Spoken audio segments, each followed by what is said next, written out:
So first of all, hi, it's a real pleasure to meet you. And I wanted to know, you are, of course, working, like how it is to work in a big franchise. And how is that movie different, or that franchise particularly different from other projects that you've been working on? Well, it's, I mean, every project is different because of the director, except like Marvel films. I mean, that's industrial production. It's more the studio that knows how the film will be. But independent films are all different because of the director. And this is in a strange way, it's a gigantic independent film. Right. So, can you explain exactly how is it, like, for people who may not know this difference, but how do you consider this big blockbuster an independent movie?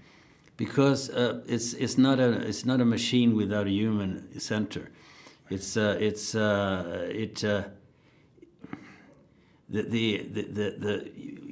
have in an independent film, you usually have the director has a lot of power.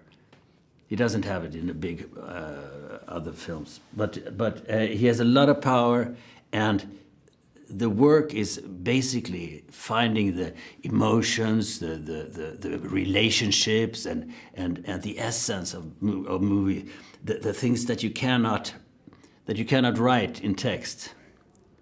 And when you work with Denis, for instance, he's taken away all the text, all the explanations, and all the shit, and it's pure movie, and it's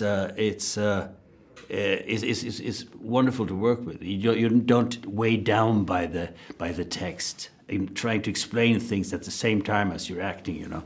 And do you get to do you feel like you get to more improvise when you're in this type of movie, maybe in the Dune Part 2 movie? No, it's not improvising. It's called, but you can try things. You can try whatever you want.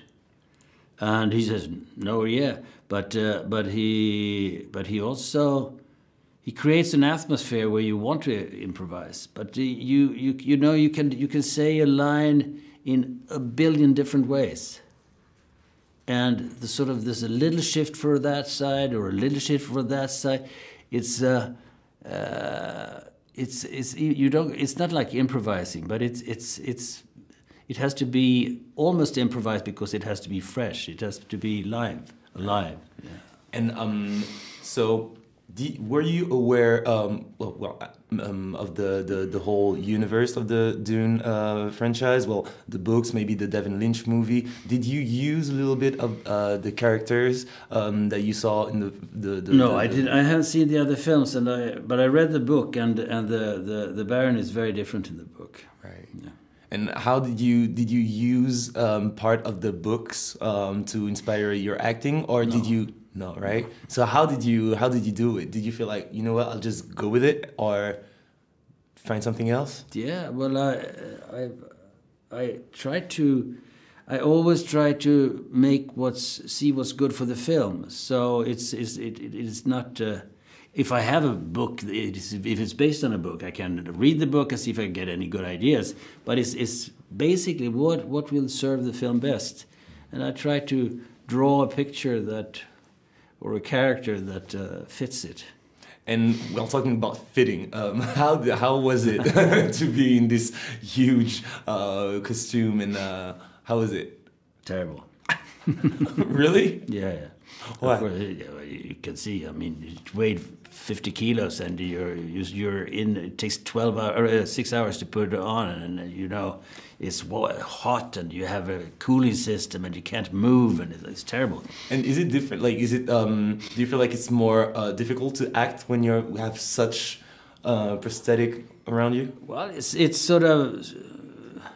It is in your way, but at the same time, if you use the effort that it takes to move in that one, if you use it to your advantage, then every movement becomes sort of bigger and slower, and so.